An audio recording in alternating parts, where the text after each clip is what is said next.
Well, first off, I want to thank you, Grandmaster Jay, for taking this time to talk, with me and in regards to the final call, as well as for our people. It's very important that they hear what's going on, and so I want to thank you for taking this time. And I do understand there's a lot going on, but of course, I know you're going to give us what we need to know. All right.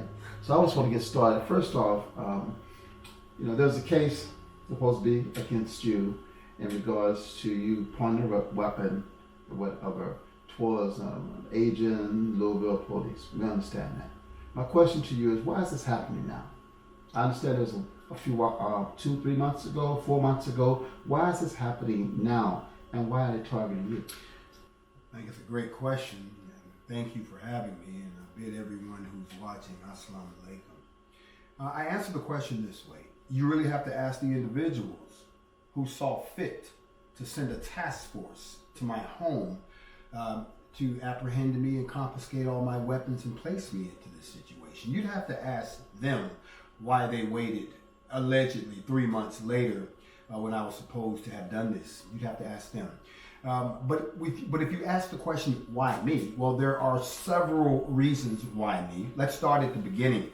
The United States government decided to target the leader of the largest all-black militia, which has to this point broken no laws, which has given these significant shows of strength, more significant than anything since the Black Panthers, just on appearance alone, who has pretty much personified the one thing that the U.S. government admitted through J. Edgar Hoover that they were very much afraid of, and that is black unity.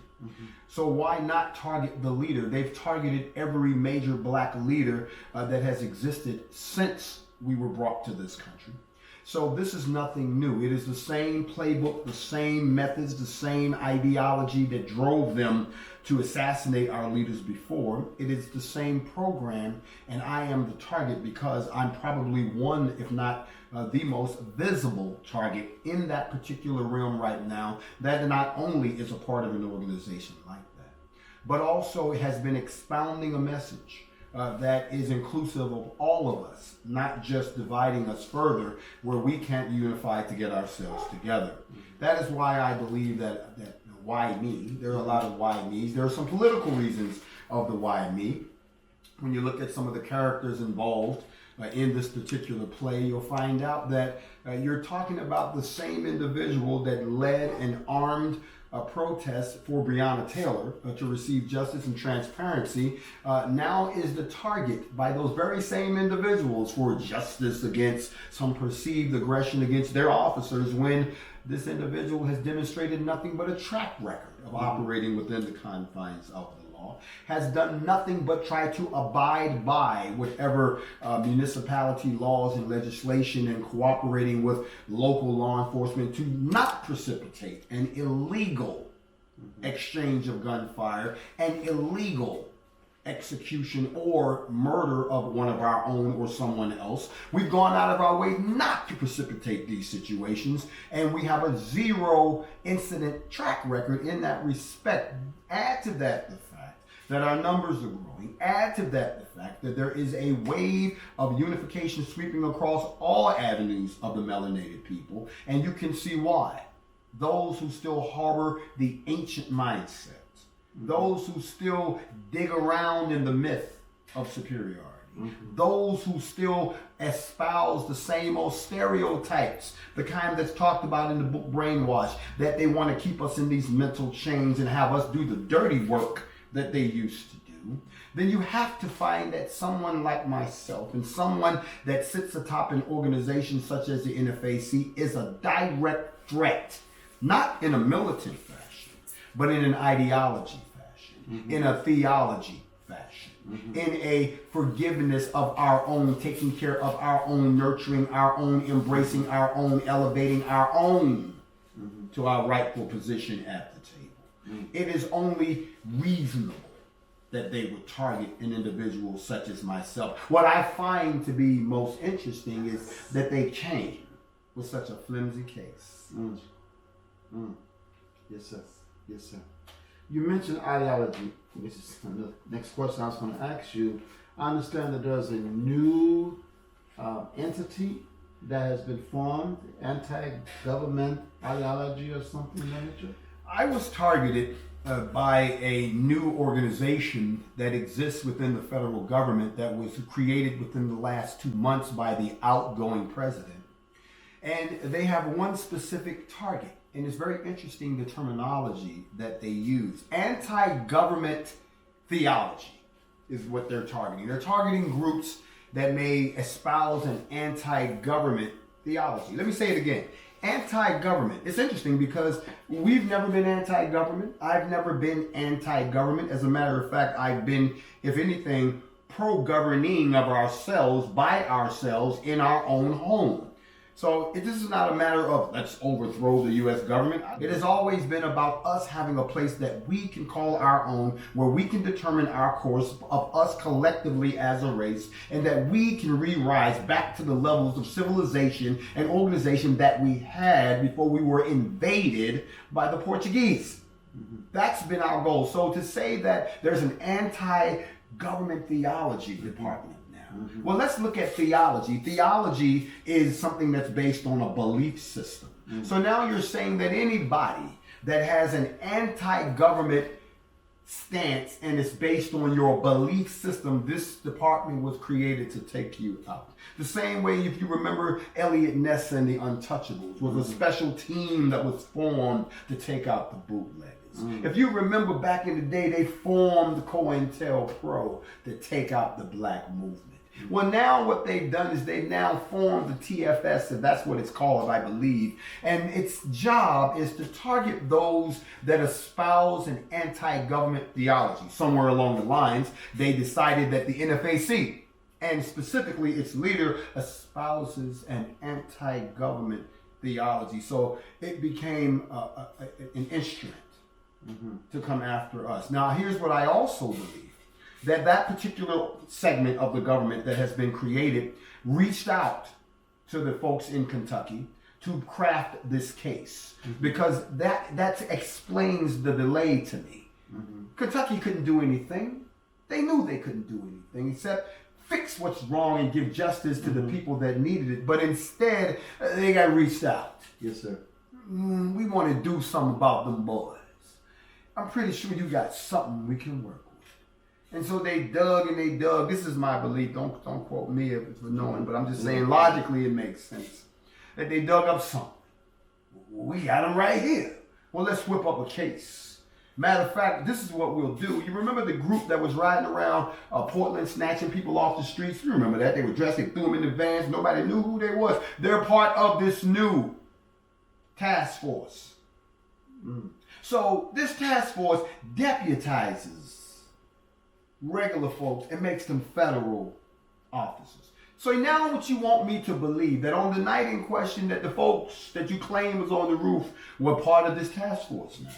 Really? That's interesting. So you're saying this task force did exist in September? I said it was a couple of months ago with no fanfare and no announcement. At the same time that was happening, the major social media companies like Facebook and Instagram created what is called the Counterterrorism and Dangerous Groups Department, which is embedded inside of these companies that actually is supposed to target anyone that has an account that exposes an anti-government theology. Well, I wonder who works in those offices, because as long as the department is embedded in the company, they don't need a search warrant to look at your account. They don't need a search warrant to invade your private group. They don't need a search warrant. Read the complaint that they wrote for them white boys that was going to kidnap the governor of Michigan and take her away and execute her. Read the criminal complaint. It says they built their case on social media. That's how they found them. That's how they found out who they was. They sat up in private chats that wasn't private. They read private messages that wasn't private. And they got enough information to come scoop them people up over 7 states. But you don't hear that talked about no more. They called them a militia. They don't call them that no more. They don't call them at all. Matter of fact, they cut the service off. But when it came to us, leader of the black militia, arrested for threatening federal officers. Stick me right back in the stereotype of the angry black man that just want to show up and mayhem. There hasn't been a piece of may or him come from me in the last 7 months. It has been abiding by the Constitution, exercising our First and Second Amendment right, speaking power to power, and telling people, get educated, exercise your right, police your own neighborhoods, just be black. That's what we've been saying. So why now? Well, maybe the message have got too uncomfortable. And the other reason why me and why now has a lot, not so much to do with the outgoing administration. It has a lot to do with the incoming administration. Let me be clear. I know it's a lot of people gonna get in their feelings, but if you know anything about me, I don't deal in feelings. I only deal in facts. And the fact of the matter is that a Biden administration, his administration cannot move that agenda forward because you run into the same old argument that we've been having for the last 20 some years. And that is this: how do you disarm America? America has 432 million guns on the street that we know of right now. That's more than the population of this country. The average gun owner, just like myself, has 7 to 8 weapons, if you want to just break it down. But there are more people in this country that own weapons than there are collectively all of the police. If you got every police officer in America together, they would not even form a force of a fourth of the people who own guns. You could not disarm them, not the police.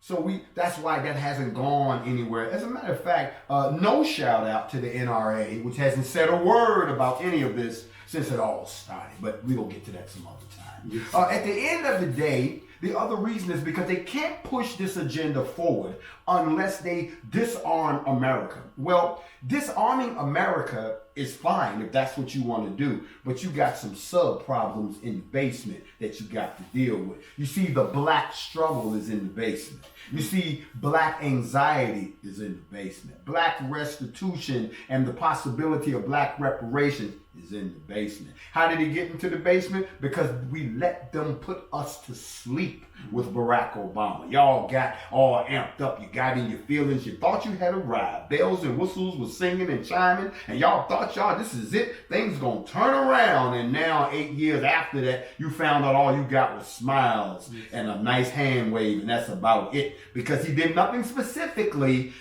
People will believe. No. It's not what he did. It's that he didn't do anything. He didn't stop it.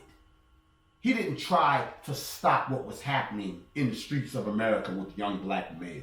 He didn't try to stop what was happening with the militarization of the police force and the changing of the attitudes of going from serve and protect to treating you as an enemy combatant. He didn't stop it. He didn't establish a federal division that when someone is shot by a law enforcement official, that it immediately becomes federal and it goes to the feds, and that way we don't have to wait on a local grand jury or wait on some crooked prosecutor to fix the story right. He didn't stop it. Yes, sir.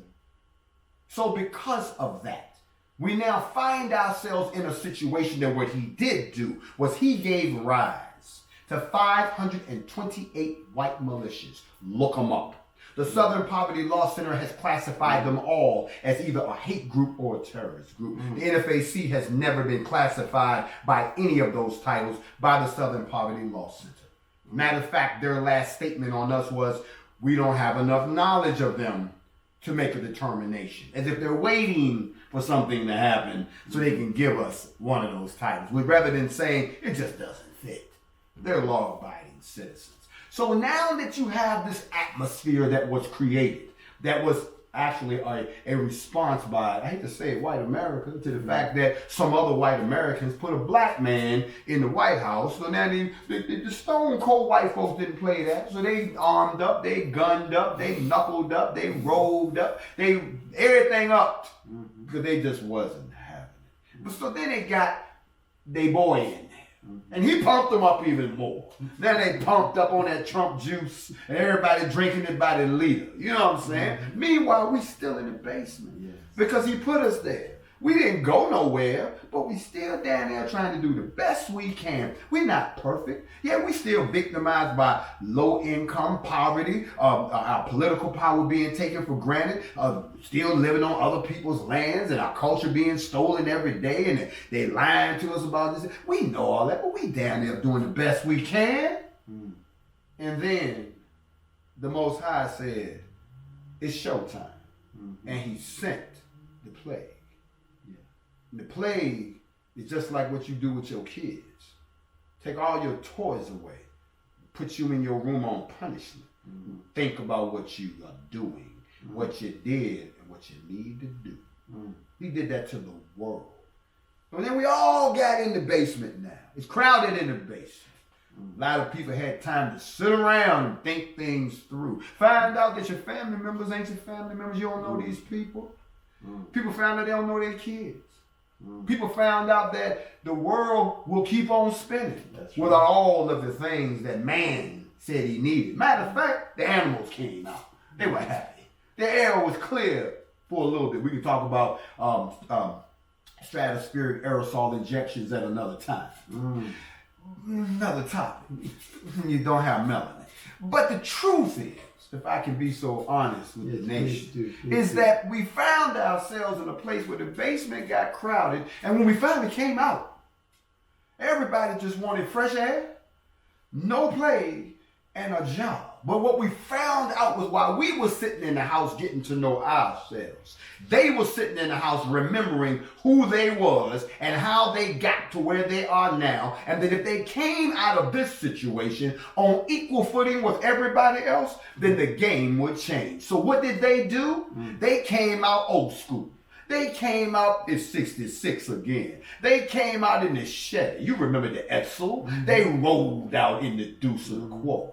Meanwhile, the bros, we still in the basement. It's 2020. We got cell phones, tablets. We Instagram, Facebook. We doing Pilates, and we think, we believe in with the mind meld. But when we came out, we saw Maud Auburn. When we came out, we saw Breonna Taylor. When we came out, we saw George Floyd. When we came out, we saw the same old on steroids. Matter of fact, they even started having blue light special. Y'all youngins don't remember. Blue light special used to happen in the Kmart. Shopping with your mama, the light go off. Everybody run because it's a deal. Well, they brought back another blue light special called lynching. They thought they eased that back into the picture too. They started finding boys and girls lynched all over the place. Then after the lynching, they even went so far to say, you know what, since we're bringing back all these great hits, hell, let's go ahead and bring back, pardon my language, we're just going to lie to your face. Tell you that what you saw ain't what you saw. Give us a chance to fix it. We got your best power. We got your best interest in mind. You need to let the system work the way it's going to work. Listen, we here for you. Turn around, black man. You understand what I'm saying? This is what they decided to do, and then what they didn't realize. We too had enough. And we were not about to sit back and repeat history again. Hence the birth of the NFAC. And they weren't anticipating that. We pushed them back. As soon as the NFAC popped up at Stone Mountain, the lynching stopped. The rash that there was. As soon as the NFAC popped up, the white militia got a little quiet. They needed some new people to speak up. As soon as the black militia showed up and said that we're simply here to protect our people, educate our people, self-police our people, instill some racial esteem back into our people, and partner with everybody else in a coalition of brotherhood. Not asking you to change your theology, not asking you to change your religion, not asking you to change your sexual preference, not asking none of y'all to do nothing, but just unify with us to form a collective response. Because they are giving us a collective response, and they do it to you every day. Every time one of them goes off the rails, they white first, deal with the problem second. But they done brainwashed us into dealing with the problem first and being black second.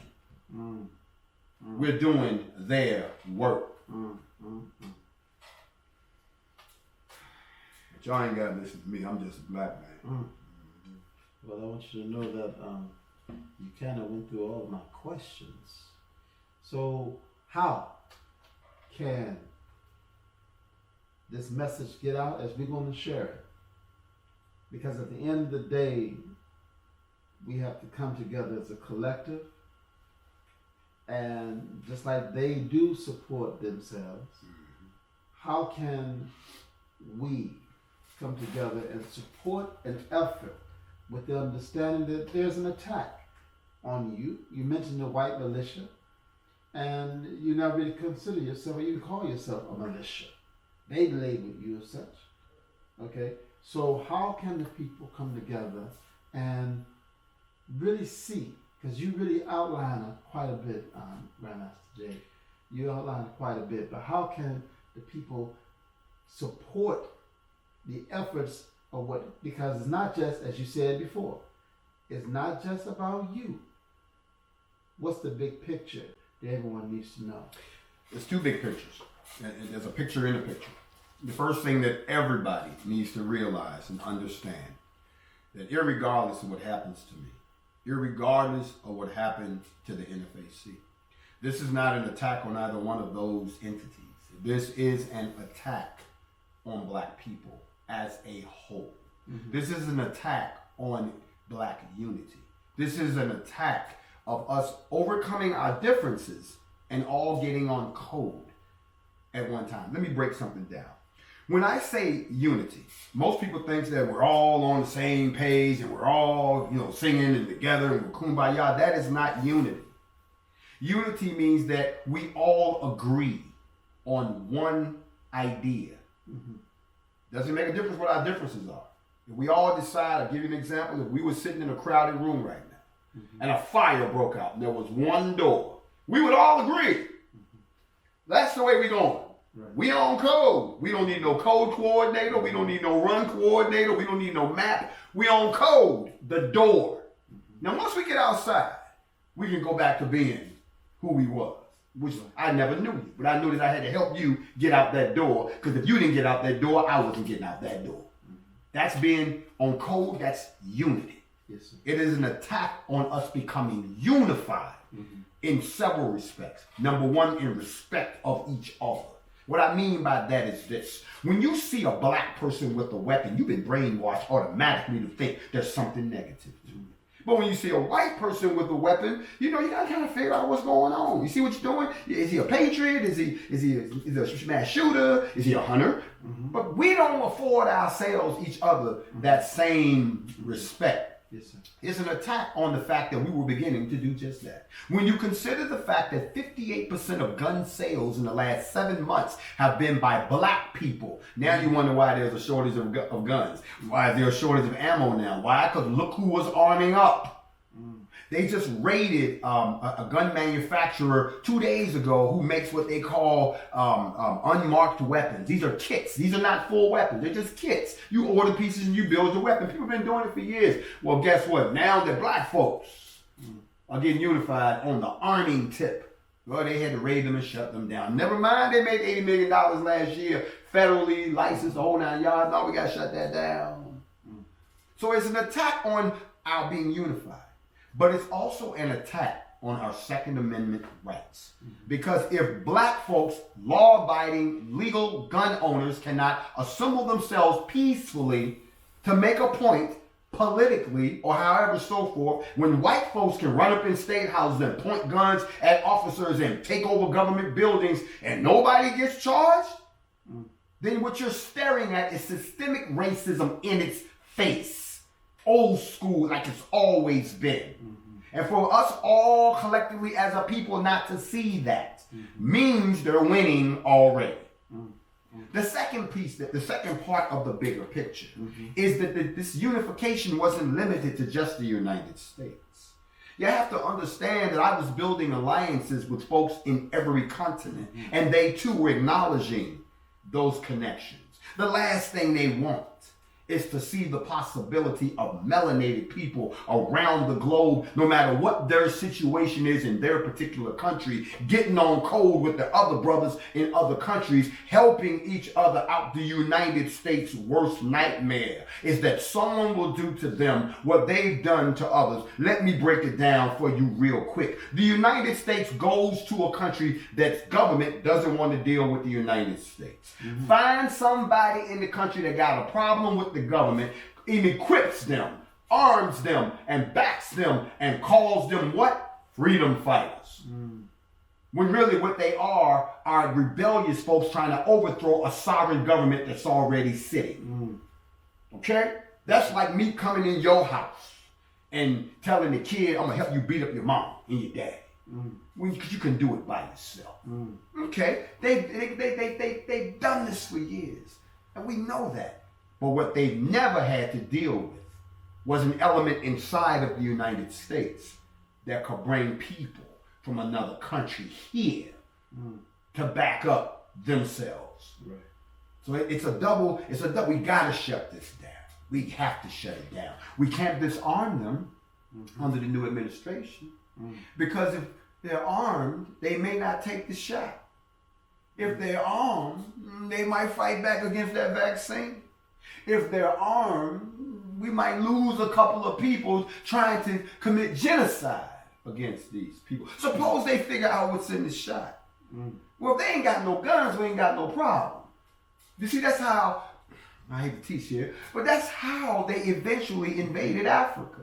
It wasn't until, can I say it? It wasn't until Queen Elizabeth gave guns to the Arabs that the Arabs were successful in invading Africa. Up to that point, it was spears and bows, and we was 300 and marching and shields and people on elephants. They put an end to all of that when they showed up with the cow. They like, what's this? Well, guess what? Every revolution, every government movement has been backed by guns. So when the black folks in the basement decided to come upstairs to where they had company, and they didn't just walk through the living room. They marched through the living room with a couple guns. They got upset. What are you doing with these black folks in the basement? So it's a bigger picture. And then how do you support this? This is what y'all got to spread the word. Y'all have to make people realize that what they're doing with me is straight out of the playbook of COINTELPRO. There are black lawyers, black doctors, black philosophers, black theologians, black politicians, who need to be all over this. Not to come to get a check, but to check what's coming to them. Let me say that again, because I know the people in third row didn't get that. You ain't coming over here to get a check. I don't need to see the ambulance chasers. I don't need to see the people saying, I can make all this go away for $250,000. I can make you go away for free. The point I'm making to you is this. This is not about coming to get a check. This is about you coming over to check what they're doing, because once they do it to me, they're going to do it to... Let me explain something to you. If they get away with this, go ahead now. None of you all will be able to do anything like this ever again. And for all the naysayers out there, for all the people who are spreading false information, for all of the people who are still on the plantation, for all of y'all who still have a slave-minded mentality, for those of you all who have been freed physically, but still picking cotton mentally, for those of you all who are self-loathing, self-hating because you are ignorant to who you truly are in this world. For those of y'all who don't know about the 25 dynasties in Africa. For those of y'all who don't know about Cahokia that existed from Chicago all the way down to the Gulf of Mexico. For those of y'all who are ignorant, which means you don't know, of the true history of who you are, then you are the individual who is the most dangerous to us ever getting liberated, mentally, spiritually, financially, politically, and any other lead you want to put on the end of it. They are the enemy. Because they're going to work twice as hard to stop you from spreading this word or making you aware or seeing the big picture, because they're comfortable in their captivity. Yes, sir. Most people don't want to be free. They just want a more comfortable captivity. That's all. Yes, sir. That's what's really going on here. Now, as far as at my level, since I'm the target of the U.S. government, then yes, I'm going to say it here. what they're trying to do is go through the 4 steps of how they always do someone that steps up and speaks to their people. Go ahead. The first thing they do is they assassinate your character. Oh, they come out and say all kind of stuff about you. Make people say, oh, I know he did that. Oh, I can't believe that. They assassinate your character first. They want to bring you down to earth, as they say. After they assassinate your character, they then assassinate your economics. They put you in a situation where whatever you done saved up, you're going to spend that to get out of this mess. And then you'll be broke and destitute. No one's going to deal with you because we already assassinated your character. Now you're broke with an assassinated character. Then after they assassinate your character, the next thing they're going to turn around and do is they're going to assassinate your freedom. They're going to put you in a situation where everybody's going to turn their backs on you because they think you're gone. And after they do that, then they'll assassinate you physically. They are doing it in stripes. They do it in strips. That's the same playbook they've been using for years. They do it to celebrities. They do it to politicians. Then they do it to anyone that stands up and speaks intelligently, articulately, factually for the black race. Yes, sir. And I dare anybody to prove me wrong. Yes, sir. Yes, Couple of things. Yes, sir. They raided my home on the anniversary of the assassination of Fred Hampton. I have to say that because that was not a coincidence. I don't think so. Signs and symbols. The only thing that they didn't count on, the only thing that they were not sure of, was the fact that I didn't come out in a hail of bullets so that they could control the narrative. We have to learn to control our own narrative. Learn to do research. Don't just believe what somebody's telling you. Anything that I've said on this interview, go back and research it for yourself. And go back and look at the facts. And I hate to say that social media is not facts. Come on. Say it again, sir. Google is not facts. You want to see some facts? Here's a fact. A fact is when I can pick up this book right here, which is The Destruction of Black Civilization, Great Issues of Race from 4500 to 2000 BC by Chancellor Williams. I can research facts. I can write biblical notes. I can look at where his research articles came from. I can dig into the facts. Yes. Y'all don't like to dig into facts no more. You have become a drive-through black community. You want everything right away. You want it instantly. You think you should be able to pull up and say, I want reparations, and we get it right then and there. What you're failing to realize and what they're attacking is the fact that they plan for longevity, and we don't. When they enact plans against us, they plan for 3-4 generations. They'll go to war on your generations for 30 generations, for 300 years, because they see the long picture. How long is it going to take to erase this race? How long is it going to take to assimilate these people? How long is it going to take for us to make enough money off of them that we're so wealthy we don't need them anymore? How long is it going to take? Then that's how long our plan goes. So all the things that we're seeing today, the police brutality, the obvious racism that's being exhibited by folks that wouldn't have spoken a word in your presence in the past, is because now you're seeing the fruit of the tree. You're seeing the children of the people. You're seeing the children of the children of the people. Because they're the beneficiaries of the plan that they enacted on us ever since 1865. And until black folks start to do the same, we got to start planning long term. You see, and I hate to use these words because I don't imitate any of these great leaders. Right. I simply speak what comes from my heart, and that is this. Until we, as black folks, remember who we were, or try to at least emulate who we used to be, until we get past all of that, then nobody, not another me, not another Malcolm, not another Huey, not another the minister, not another Elijah, not another anybody that comes along that brings you the message is going to be effective until you get past the messenger and get the message. Yes, sir. Yes, sir. Yes, sir. Yes, sir. Yes, sir. Yeah. That is the message.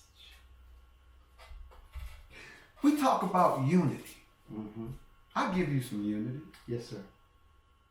That white lady took that little boy, gave him a gun he won't supposed to even have, put that boy in the car, drove him to another state, crossed the interstate lines, Let that boy get out, ended some lives, killed some people, put them in the morgue, put them in the ground. That was somebody's child. That was somebody's son or daughter. That was somebody's family lost. Somebody got to pay, right? Wrong. Because he white. And when he white, it's all right. So what did they do? They wrapped their arms around him. White folks did. And not only did they talk about his name in good conscience in front of black folks, like, what? But they went in their pockets and they raised $2.4 million to get this boy out of jail. And now he's walking around being lifted up as a hero. Our problem as black people is that we have been brainwashed into doing the one thing we never used to do as a culture. We celebrate life. We never celebrated death. Whenever someone is killed, one of our own, oh, we in the streets, thousands deep, like people crying, breaking up, burning stuff down, people donate money left and right because it's such a tragedy. That person is gone and should be remembered as a casualty in an ongoing war. But when you're alive and they come for you, our people pick and choose whether or not they're going to be indignant, whether or not they're going to support, whether it be by word of mouth or financially. We pick and choose. I guarantee you if Malcolm or Martin or any of these activist superstars, I call them in the game, were still alive today and one of them got locked up, oh, people would lose their minds and get them out because they know who they are. You all have your Malcolms and your Martins. You all have your Khalids. You all have all of them today. And they doing the same thing to them, and you all are turning a blind eye to it. Because you said, well, it don't affect me. Trust and believe it will. The next 4 years are going to be very interesting for black Americans and even more interesting for melanated people around the planet. They never said that we were not enemies anymore. I can't find that written down no more. They never said that slavery was over. It still happens in other places in the world. They never said that they was comfortable with the fact that 4 million slaves walked off the plantation with an accumulated wealth that they were worth. Now there's 50-some million of us. You know how much money they see walking around here? They would love to put you right back into the category of property because that's a lot of cheddar. And they got an attitude. The cheddar got an attitude. Look, the cheddar got a gun. The cheddar got organized. The cheddar won't rights. If y'all don't get the head cheese and put him in the mouse trap and get the rest of the cheddar back in the box, because we was about to groom that cheese. We was about to march that cheese back on the plantation. We was about to eat the cheese. Then the cheese got up and started walking around. And y'all seen the commercial, we aged no cheese before it's time. So what you watching, black folks, is a 2020 version. COINTELPRO. A 2020 version because we're using technology of surveillance. 2020 technology of subversion. 2020 technology of propaganda on a whole nother level, and they made you a customer to it. And if you wake up from the matrix and start to walk and talk in your true purpose, see, they're afraid that, and you know how this goes, if everybody in the room is asleep and you wake up, you got to tiptoe out the room, because if you make too much noise, you're going to wake everybody up. And everybody ain't going to wake up the same. Some people going to wake up, what's going on, let's get it. Some people going to wake up, why you wake me up? And then some people going to wake up and just not have a clue until they see what you're doing.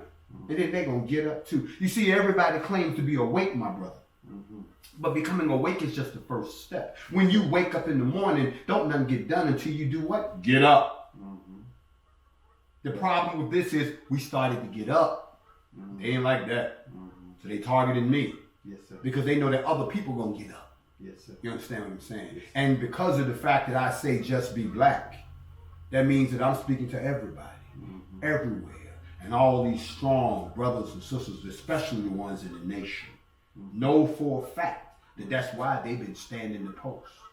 That's why the minister continues to minister with the word until they call him to glory, because we was told to stand the post until such a time. This is such a time. Do you feel, on that note there, do you feel that, because you mentioned a lot of names, and you said in the last 7 months, and that takes us back to George Floyd, around that period of time, and the killings that has happened this year, do you feel that our people are now officially fed up and are willing to defend themselves if necessary because of what's happening? I believe that we are still as divided, like pieces of a pie. That we as we've always been. But what I can say is this: the pandemic put us all on our knees, gave us all a wake-up call, reduced us all back to our essence. It level set everyone. Yes, sir. Coming back into this after the pandemic world, those things that probably would not have gathered as much attention or response like the previous killings prior to the pandemic take on a whole nother light. We were not just fed up with that. We were fed up with the way our lives had become. We were fed up with the fact that jobs went away. We were fed up with the fact that we're confined to our homes. This used to be the land of the free, now it's the land of the curfew. We were fed up with the fact that the lifestyle that we enjoyed didn't come back.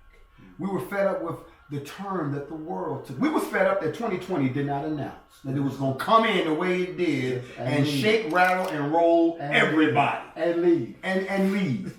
Pulled off. Left us on the corner with nothing. That's the problem here. The problem here is that everyone came out with a different mindset.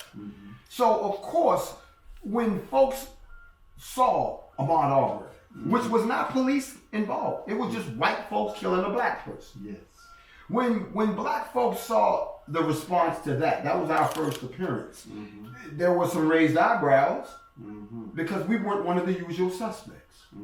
It must be them. No, it's not them. Well, it's them guys, not them. Well, who are these guys? We're the product of the pandemic. Right. We're the product yes, sir. of the quarantine. You understand what I'm saying? I get you. Not only is we sick and tired of what we always been sick and tired, but we're sick and tired of this too. Yes, sir. So you ain't just gonna do something to us when we all gotta go back in the house. Come on now. So are people more? Yes. People are beginning to realize that, well, they run around shooting people now. And justice hasn't changed. And remember, there's a big difference between justice and revenge. We want justice. No, you don't. You want revenge. You want to satisfy your emotions.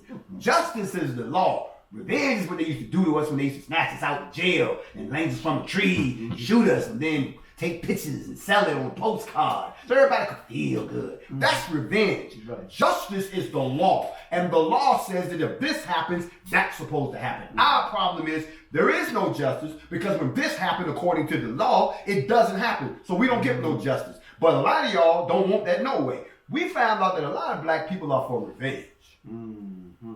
They tired of waiting on reparations.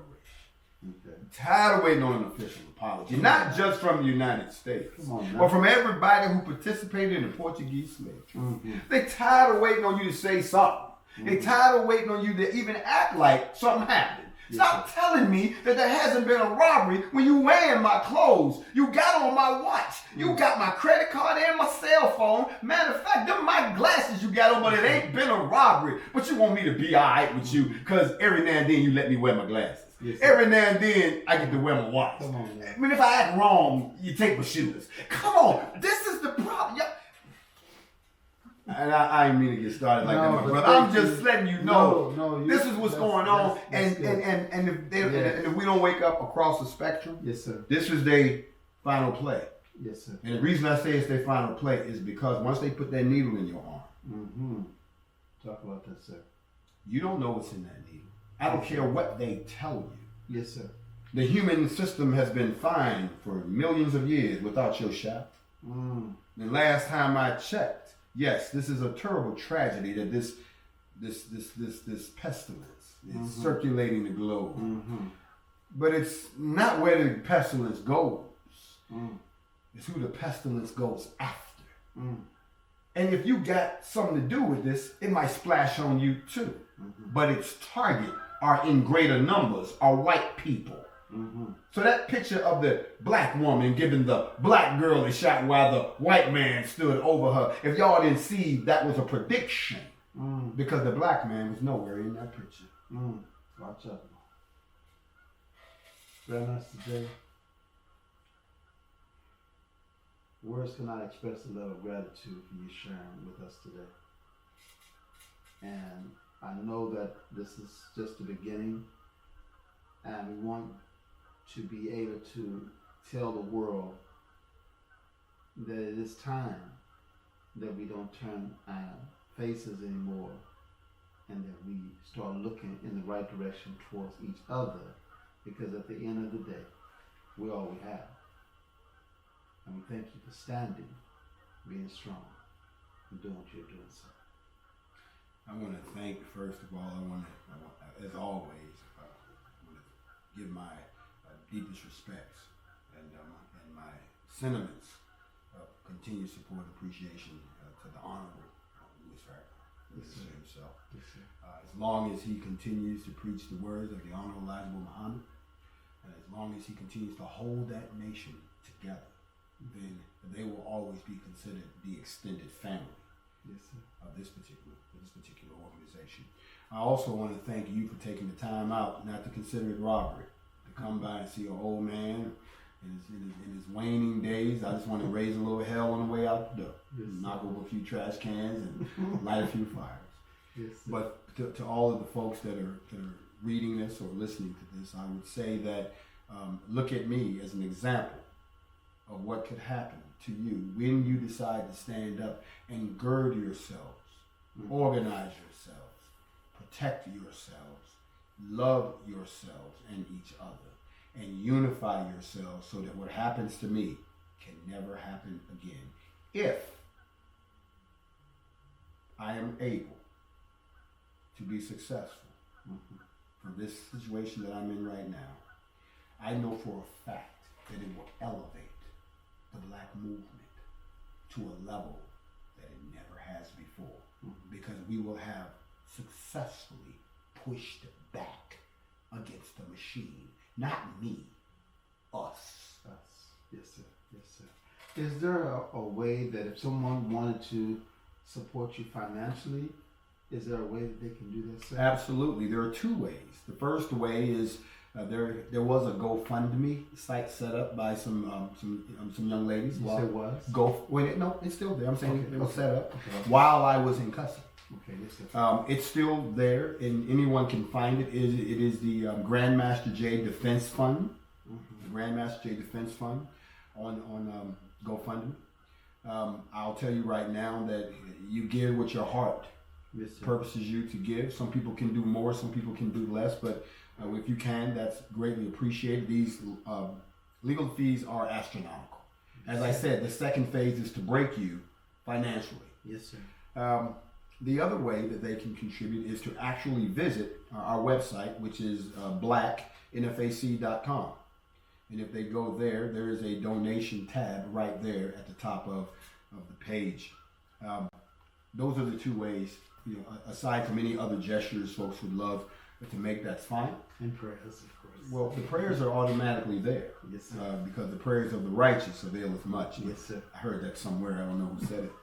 At the end of the day, though, and I'm only speaking to family.